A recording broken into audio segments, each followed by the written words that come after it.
we're just gonna back up just a little bit.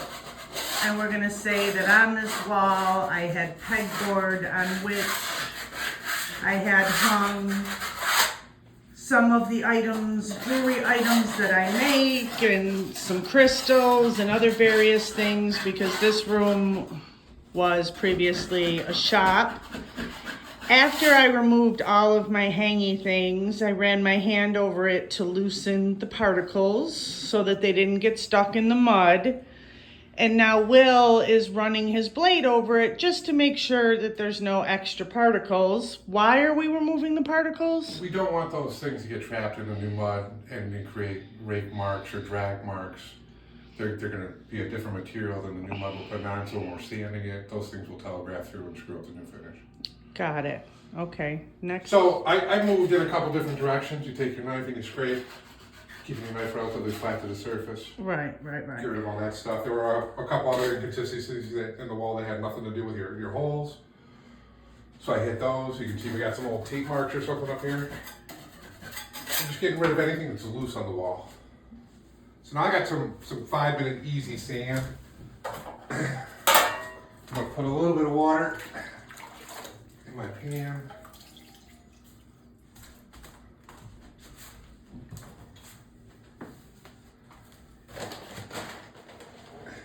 Okay. So you're just taking a couple. If you could show us what you're doing. Yeah. Okay. Yeah. Yeah, So I'm just hand mixing this. So 5 is the open working time. It's a setting type joint compound, meaning it's a chemical reaction rather than an evaporative process. So even after the mud gets hard, so it takes like 5 minutes to activate. That's why you had me get the 5. You have 5 minutes of open working time, meaning before this gets too hard and too rigid to work with. Okay. So this is still just fairly sloppy, a little too loose. So I'm just going to add a little bit more. So you want it like what consistency are we looking for here? Warm Jif. Warm Jif? Yeah. Okay. Obviously not the crunchy. Okay. No, this is, so I think he was thinking that he was selling you. So there we go. I had a little bit more material on there that I didn't get rid of.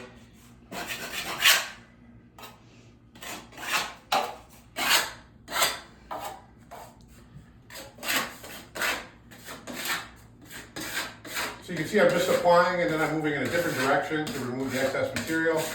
You don't have to fill up the entire hole at once.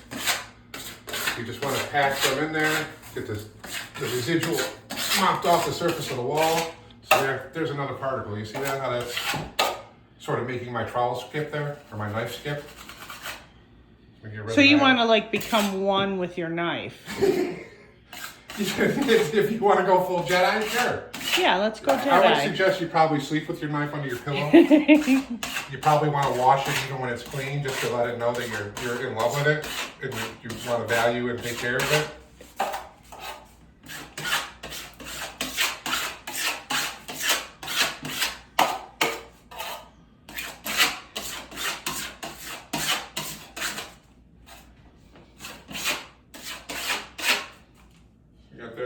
There. It helps to, which I didn't do, is to move in an orderly direction from like right to left or left to right. I'm also hitting some of these little indents and dings I see. Because why not? Let's get the wall as good as we can get the wall without re-drywalling it. Well, is that even drywall? So no, that's a great point. So we're working with plaster and lath. So there's the framing material and then little lath strips that get tacked to that. Over the top of that, they put a couple coats of plaster. There's usually a brown coat or a scratch coat as a base coat, and then a more fine aggregated plaster coat over the top of that. I don't know if it's lime plaster or what the formulation is. So you'll never, plaster and lath has a lot of character. It has a lot of inconsistencies and tool marks. Some people like that. Some people like a very flat, uniform surface that you get with drywall. So I think I've covered, you see anything I missed? I do not.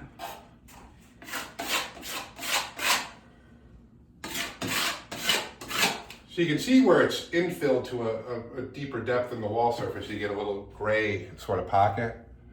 So that's how you can tell you have some depth in there. So like, look at, you see there's a divot here?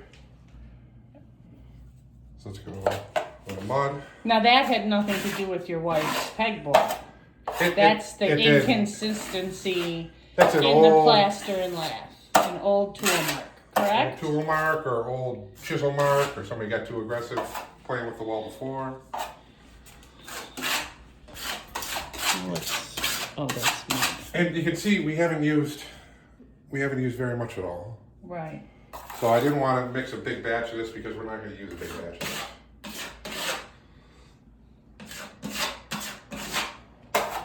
So a smart person would have prepped the other areas in this room, I thought about that when I was standing here. but I'm reluctant to scrape those holes above my wife's work.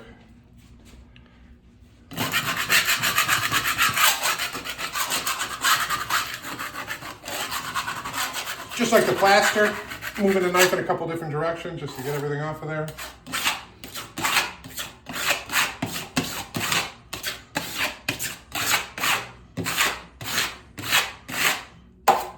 Remove all the excess.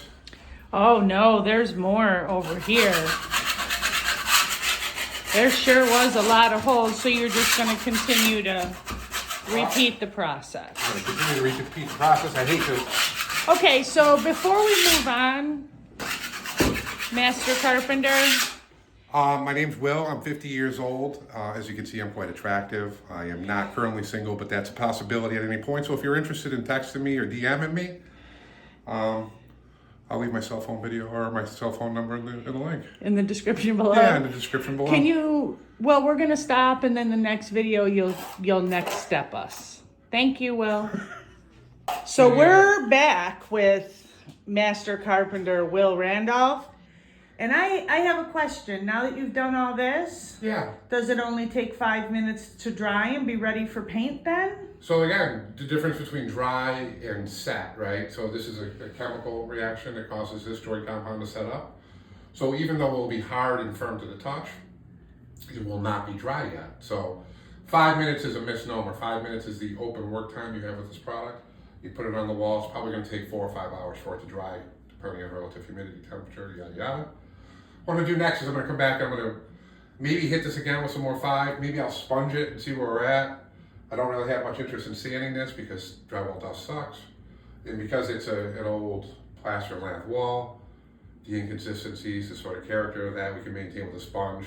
If we were to sand it, we'd end up with a bunch of little flashy, really shiny spots against this sort of inconsistent background. So sponging it adds a little bit of that texture and that character so we can maintain a consistent sort of appearance. Now, this was formerly your stepdaughter Cody Lynn's bedroom. And Yeah. then your wife made it into her shop. It Yeah. was very lucrative and it was very successful. And now we're moving to a brick and mortar location. And seemingly randomly, the stepdaughter is moving back into the Not bedroom. random, no, you've planned this. It's been an orchestrated event. I don't think it's random. I had already Random would found... be like she shows up with a trunk full of stuff. Oh, okay. What I mean is I had found the alternate location and had planned on moving in and Yeah. have been dragging my feet for about, 6 months. So the universe said, move your sweet ass and move your product and your stuff to the new location, which is more conducive. And I think it's going to benefit you, Heather, because leaving the house and going to work. Okay, so can we so back You to this? you So want me to now your focus? stepdaughter is moving back in. Do you plan to paint the wall for her? She's got a boyfriend that's coming with her who is a construction worker. Mm-hmm. So I have some paint that he can use, but maybe this is too critical, but I didn't trust him with this process. Okay. So maybe we get the walls back to where they need to be. We spot prime them, and then if they want to pick a different color, they can paint the whole thing. Okay. But Right, I you're have some just white filling paint. the holes. You're not painting I'm it. filling the holes, You're get it back to leaving it for Justin because you were concerned about this process. Well, yeah, I mean, there's some nuance, right? I mean, experience you know, with the sponging technique as opposed to the sanding technique. Those are things you learn over a period of time, and they're not automatic. And if you watch a YouTube video, you may think that slapping joint compound on a wall is consistent throughout every application, and it's not. You gotta meet the project where it's at. Okay. Does that make sense? That does make sense. Okay. So we'll stop this video. Thank you again, Master Carpenter William Randolph. No. And your contact information will be in the description.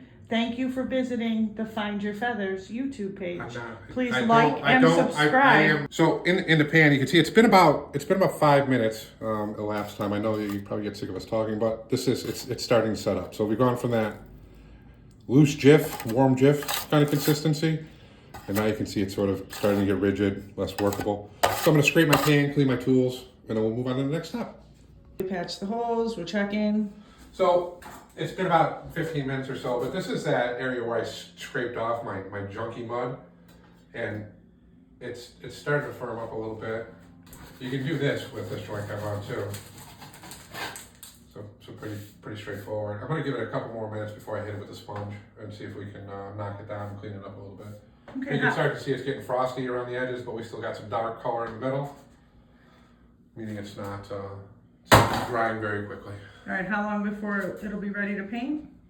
Probably I wouldn't do it before tomorrow. Okay. So it's been about 20 minutes.